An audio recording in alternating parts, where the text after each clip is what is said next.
Good day, this is Robert Cornicelli, National President of Veterans for America First. And with me today, I have Jay Schroeder. He's running for Secretary of State for Wisconsin. Welcome, Jay. Thank you. Thank you for having me and interviewing me.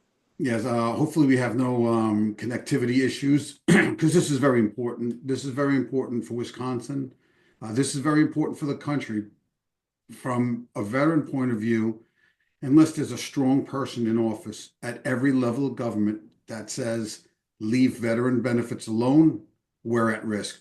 We are the demographic that's at risk all the time. Everyone says, cut from veteran benefits and give it here. Cut from veteran benefits and give it there. But from speaking to you and from the people who've recommended you, you're not that guy. Nope, not at all. So tell us more. Tell us more about what you're doing.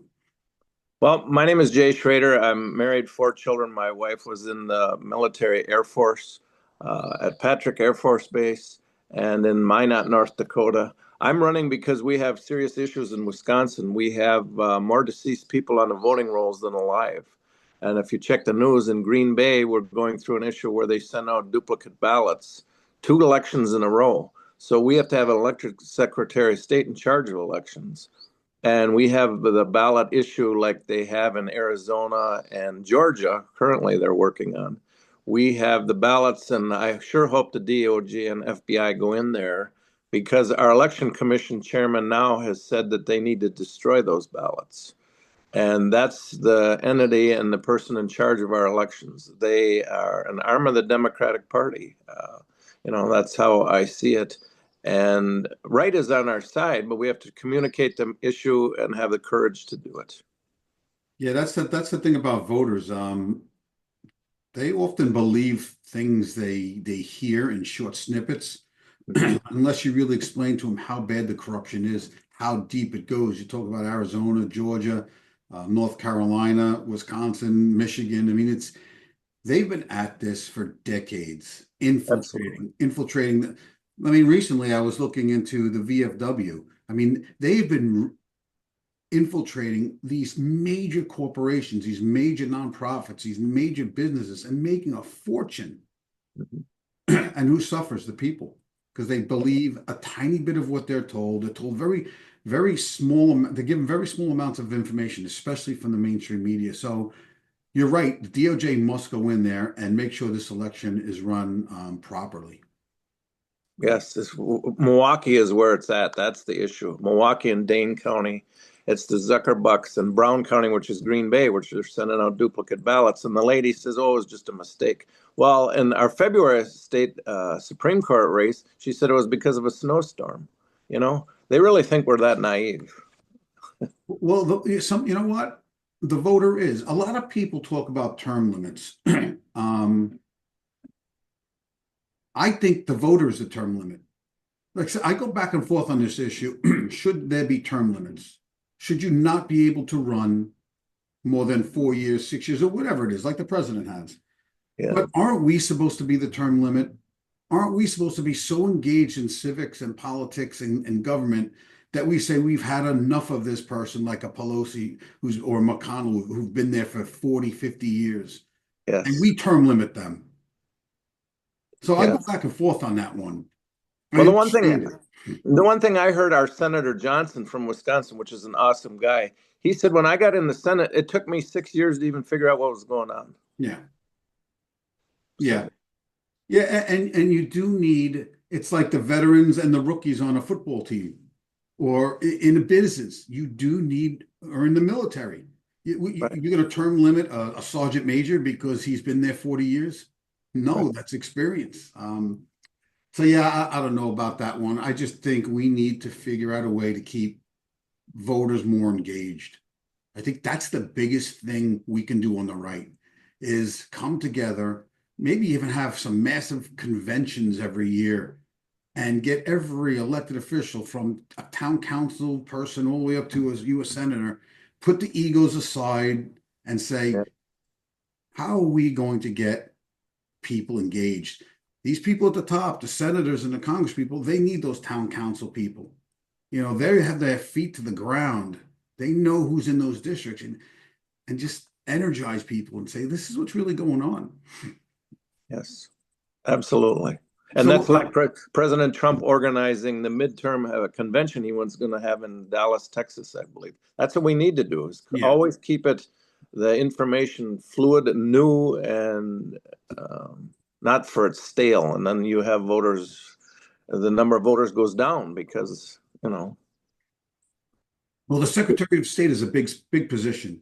You have a lot of yes. responsibilities. Well, the thing is, our elections are organized like Maryland, New York, Washington, D.C., and Illinois. That's how we're set up. We do not have a Secretary of State in charge of elections, and the Democrats do not want it that way. They want it in a commission where they can control it, and the chairman can say, just like I had mentioned, we got to get rid of them ballots in Milwaukee. And one of the previous members during COVID, this is honest to God, true story. You just can't make it up. During COVID, one of the members said, when do we have to start following the law again? Because they were going in nursing homes and harvesting ballots. Another thing in Wisconsin, I don't know how it is in other states, but if you have a person in a nursing home that has dementia, they still can go and get their ballot harvested unless a judge has certified that they're incompetent. So unless there's a court ruling saying this individual is incompetent, they can go in and harvest the ballot, which they do. So that's another reform we got to do. Yeah, I'm not saying taking the vote away from anybody, but they have to know that they're voting. Yeah, that was happening on Long Island. I ran for Congress in 22, and I was running against one of the Republicans who voted for the January 6th committee, and I came close, but there were about 1,800 ballots, mail-in ballots at the Board of Elections. And who runs the Board of Elections? One Democrat, one Republican, and they're both usually the chairman or the top people in that party people. And I'm supposed to be able to see that the ballot signature matches the envelope. And they didn't allow me anywhere near the ballots. I was probably 25, 30 feet away. Not allowed to see anything. And that, you're right, that's what happens when the parties control the elections. And that's Yes. what we need to do, fix that. Yes, absolutely. It's not going to be easy, but there's too much at risk if we don't do it. Jay, again, we're about veterans here at Veterans for America First. And the veteran demographic is always the demographic that's targeted for cuts. Right now, they're trying to take away tinnitus and sleep apnea from veterans who have that within their percentage. They're under care for that. Take away what they've allocated to pay for those benefits and use that to pay for benefits for other things that veterans are suffering from. So basically, you're taking from veterans to add new benefits for other veterans. Things like that. Sorry, frog in my throat. Things like that have to stop. Well, I can comment on sleep apnea. I have it. Yeah. So if you have a veteran and they have sleep apnea, you give them that treatment because they'll have lower blood pressure, lower strokes, lower costs for the healthcare system. So it's just common sense. So I know how that works. What I was trying to get at is they're always looking for ways to take from the veteran community to pay for the veteran community instead of saying take from money that we found trillions of dollars in USAID that was going to other countries and invest in the veteran community. Absolutely. There's another thing they wanted to do, which was if you have PTSD and you're on medication and you're not permanent and total, you have to go back every 2 years for reevaluation. If you stay on your medication and it's managing your PTSD, we're going to reduce your percentage.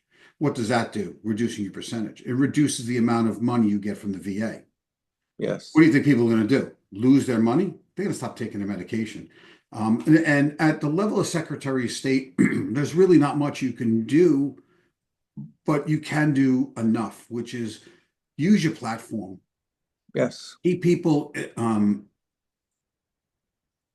feeling that the elected officials in Wisconsin will always protect their veterans, and they'll use their platforms to let their federal elected officials, like their Congress people and their U.S. senators, know that you stand behind veterans, because you all have to work together. The U.S. senators, the U.S. Congress people, Secretary of State, the governors, you all should be working together Yes. They need to know that you, the governor, the lieutenant governor, are solid, you know. Don't be don't be pushing for veteran cuts. No, and as a Secretary of State, I'm a mini um, mouthpiece and a bully pulpit. So you do, even though you might not have that in your duties, by saying it, you still have the power, which I Yeah. agree with you.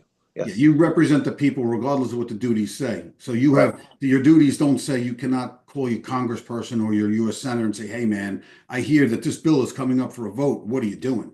This is Wisconsin. We have veterans. You can't vote for that." Those types of things. And I know you'll do that.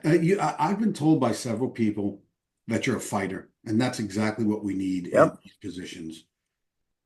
And I take on, just like President Trump with Mitch McConnell, it's principle and common sense first above the parties. And that's the way it is. And some Republicans don't like that. That's too bad. But the voters come first and the citizens, not That's the great. politics. That's great to hear, Jay.